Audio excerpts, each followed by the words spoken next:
Hello everyone, this is Vivek Saini and you watching me again on Veevooz auto vlog. So welcome again. आज हम बात करने वाले हैं नेक्सॉन की बात करेंगे। लगभग 1 साल इस कार को हो चुका है। So I am along with my friend, he is Nikhil. Nikhil ji बताइए। हाय। और ड्राइव कैसी रही आपकी? बढ़िया रही। अच्छा, तो निखिल जी एक्चुअली हरिद्वार से आए हैं and he belongs from BHEL Haridwar. तो वहाँ से अभी लेंगे गाड़ी की, क्योंकि 1 साल लगभग हो चुका है और इन्होंने कुछ 5500 किलोमीटर के आसपास चला दी है। हाँ, अप्रॉक्स। और कम चली है थोड़ी, लेकिन अच्छा। तो मेरे ख्याल में तीसरी सर्विस है आज जो आप करवाने जा रहे हो। सर्विस है। हाँ, और पहली और दूसरी सर्विसेज का आप जरा एक्सपीरियंस बता दो कि पहली सर्विस में आपको क्या क्या चेंजेस कराने पड़े गाड़ी में और दूसरी सर्विस फर्स्ट सर्विस में कुछ नहीं, केवल एक आगे थोड़ा ऑयल लीकेज हो रहा था, केवल एक वॉशर चेंज किया उन्होंने, तो वो ठीक हो गया। फिर बाद में उन्होंने नया ही पार्ट मंगा दिया था, तो वो चेंज कर दिया उन्होंने।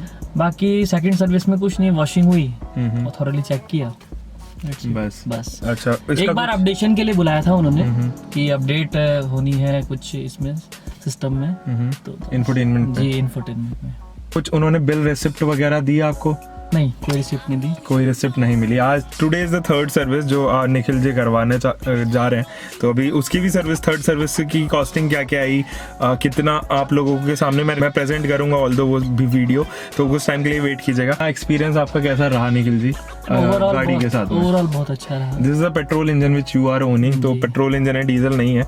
तो पेट्रोल इंजन को लेके बहुत ज़्यादा कंफ्यूजन रहती है लोगों की, क्योंकि वो 1.2 यानी कि छोटा इंजन है और पता नहीं लोग रिलायबल उसे मानते हैं नहीं मानते हैं। वो तो खैर ऑल्दो मैं बता दूंगा आपको कुछ देर में। बट एक चीज़ और है, जो इसका पेट्रोल इंजन है ना, उसके साथ में प्रोज एंड कॉन्स जुड़े हुए हैं। ऑब्वियसली कॉन्स की लिस्ट थोड़ी सी ज़्यादा है वहाँ पर, तो वो मैं डिस्कस करेंगे। तो निखिल जी, आपको क्या क्या चीज़ें सही लगी गाड़ी के अंदर और क्या खराब लगी? अच्छी चीज तो मैं देखूंगा कि गाड़ी, मतलब मुझे जब मैं चलाता हूँ राइड, एक पोजीशन अच्छी मिलती है मुझे चलाने के लिए। और गड्ढे वड्ढे हमारी तरफ थोड़ा रोड ऐसे ही है, मतलब बहुत अच्छी नहीं है। ये दिल्ली की तरफ आके देखा तो मतलब अच्छा है रोड, हमारी तरफ नहीं है, तो गड्ढों वड्ढों का पता नहीं लगता है वहाँ पे। हाँ, क्योंकि टायर साइज काफी है इसका, अपनी क्लास में सबसे बड़ा ही है। 215 का टायर साइज है। ग्राउंड क्लियरेंस भी 209 की सबसे बेहतरीन। तो इन चीजों का थोड़ा बेनिफिट उस साइड होता है हमारी तरफ। और जो मुझे इसमें पसंद नहीं आई थोड़ी सी, इसका जो ये गियर का जो प्ले है, ये थोड़ा सा लॉन्ग है। अच्छा, बड़ा है। हाँ, बड़ा है, ये थोड़ा मुझे बड़ा लगता है। हाँ, ओके। बाकी तो मुझे कोई प्रॉब्लम भी नहीं हुई, और इजी ड्राइविंग के लिए बहुत अच्छी है मेरे अकॉर्डिंग। ओके, कि मतलब बहुत ज्यादा मैं बोलेंगे तो रफ ड्राइविंग भी नहीं करता। रफ बोले तो मुझे इजी चाहिए, स्मूथ। ठीक है। तो चलिए, क्या क्या चीजें इस गाड़ी में 1 साल के अंदर चेंजेस आए उसके बारे में डिस्कस कर लेते हैं। तो सबसे पहले इंजन कंपार्टमेंट में चलते हैं। इंजन कंपार्टमेंट का जो ऑयल लेवल है वो ऑब्वियसली रिड्यूस भी हुआ है, और वो टॉपअप कराने की अभी जरूरत पड़ेगी हमें। थर्ड सर्विसेज में टॉपअप हो जाएगा वो।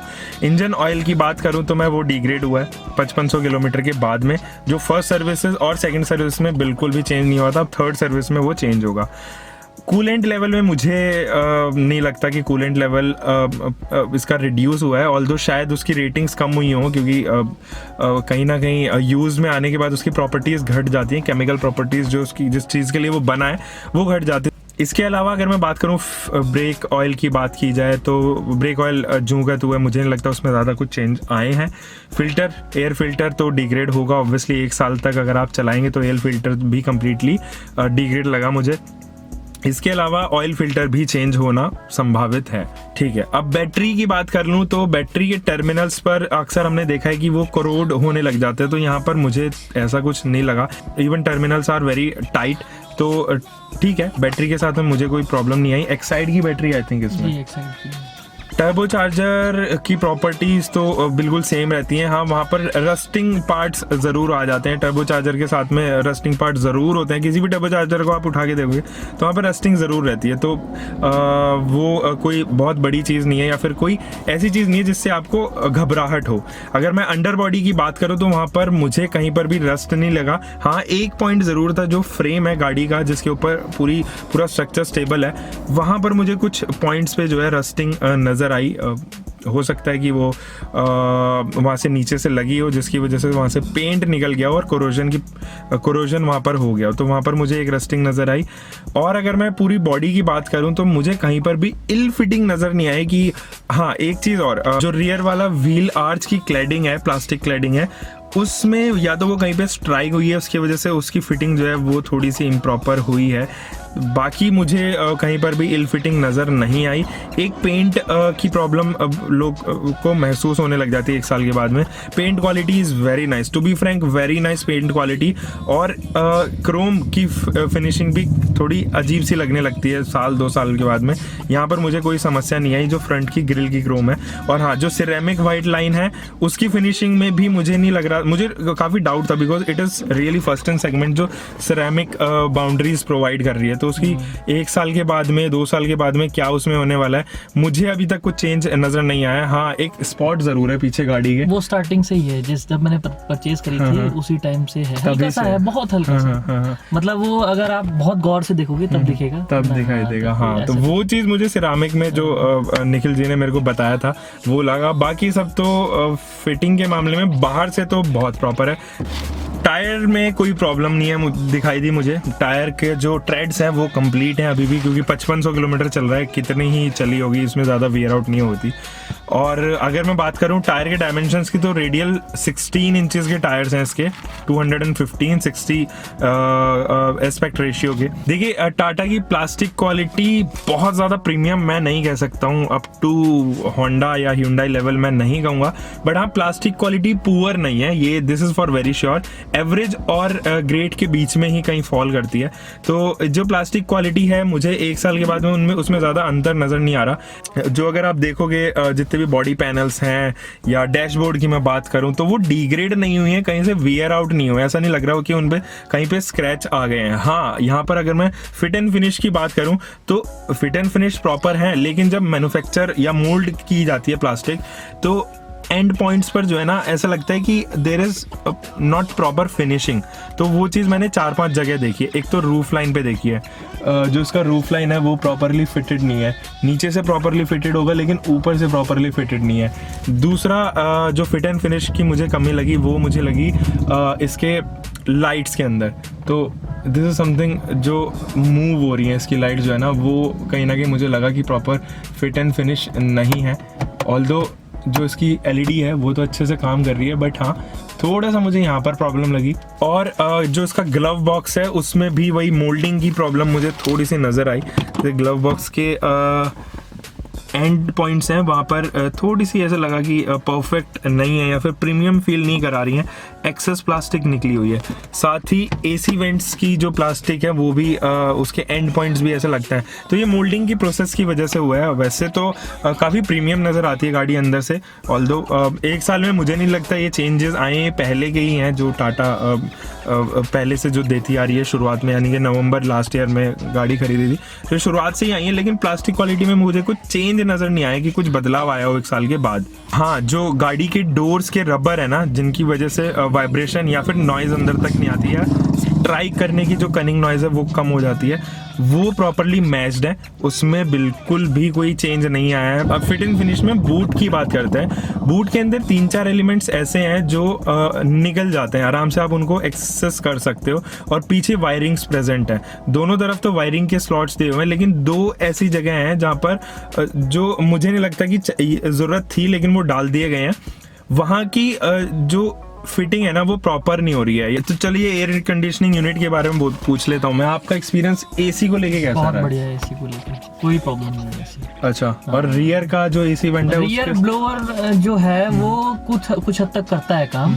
मतलब इतना भी, जैसे मतलब गाड़ी खड़ी है, गर्म हो जाती है, उसके बाद हम जब ब्लोअर चलाते हैं तब वो थोड़ी प्रॉब्लम देता है। उस टाइम नहीं चलाना ब्लोअर, बंद रखना है। फिर थोड़ा सा जब कैबिन आगे से ये एसी यूनिट जब ठंडा कर देता है, उसके बाद काफी इफेक्टिव रहता है वो। ठीक है, ठीक है। आप ये कह रहे हो कि अगर गर्म रहता है और पीछे का हम लोग एसी वेंट चलाते हैं तो वो सर्कुलेट कर देता होगा पीछे, तो वो चीज़ हाँ एक कौन है, ये ज़रूर मैं कहूँगा कि मान लीजिए आपकी गाड़ी कहीं पे धूप में खड़ी हुई है और आपने एयर कंडीशनिंग यूनिट ऑन कर दिया है, तो क्या होगा ना, जो पीछे वाला ब्लोअर है वो फ्रंट वाली एयर क्योंकि अभी तक ठंडी नहीं हुई है उसी को सक करके पीछे सर्कुलेट कर रहा है, तो HVAC यूनिट को कहीं ना कहीं वो डिक्रीज कर रहा है। तो ये चीज़ थोड़ा सा कॉन में आ जाता है। अगर आप पीछे वाला उस दौरान ना यूज़ करो तो बेटर ऑप्शन होगा। एक चीज़ और, मुझे जो इसका एयर कंडीशनिंग यूनिट है वो थोड़ी सी नॉइजी लगी। हाँ, obviously it is not as noisy as Tigor and Tiago में जो आप देखते हो, बट हाँ फुल ब्लास्ट पे मुझे थोड़ा सा नॉइजी लगा। अगर वो नॉइजी ना होता तो एक ज़्यादा बेहतर होता, क्योंकि वो पर्सनल कम्युनिकेशन को, जैसे कि मैं पैसेंजर के साथ में या ड्राइवर के साथ में कम्युनिकेट कर रहा हूँ और फुल ब्लास्ट पे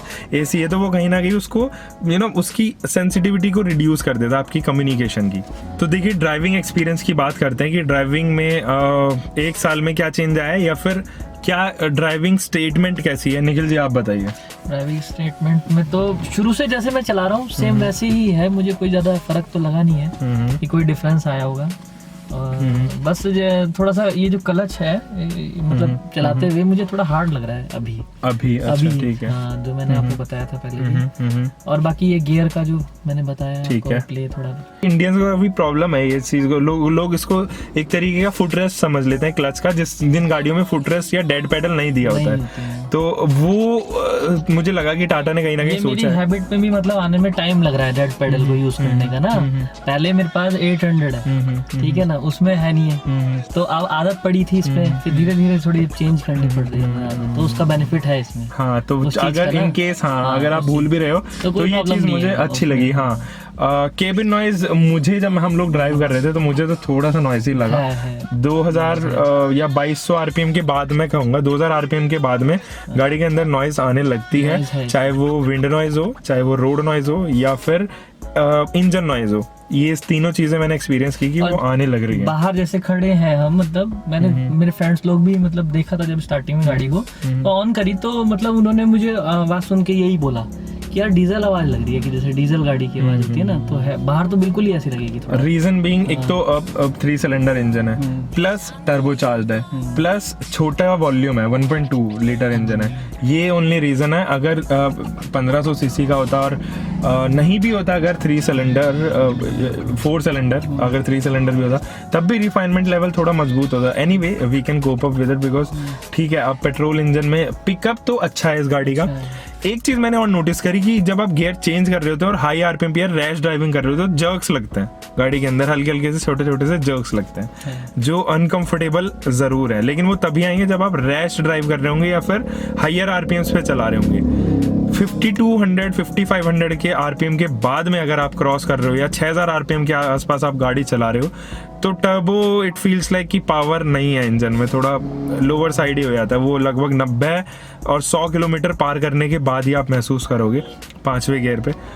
तब मुझे लगा कि हाँ, पावर की कमी अब मुझे जब चाहिए, जब मैं 100 से ऊपर या 120 के आसपास खींच रहा हूँ गाड़ी को, तब मुझे चाहिए, तब मेरे पास में नहीं है। अच्छा, एवरेज आपको कितना मिल रहा है अभी गाड़ी? मुझे अप्रोक्स 14 to 15, मतलब अभी हाईवे पे जैसे मैं अभी आया हूँ तो अप्रोक्स 15 के करीब मुझे 15 के करीब आपको। मैंने ये चलाई है सिटी मोड पे ज्यादातर। सिटी पे मोडिंग का काफी मतलब फर्क पड़ता है मोड्स पे। आप बहुत मतलब एवरेज में बहुत डिफरेंस आ जाता है मोडिंग पे।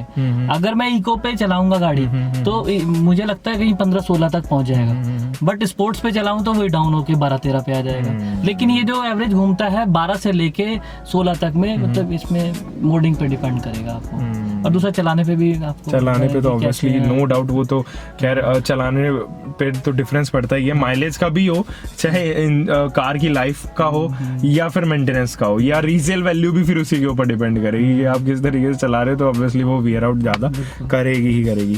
तो मेरे ख्याल में और तो कुछ चेंजेस मैं इसमें नहीं देख पाया।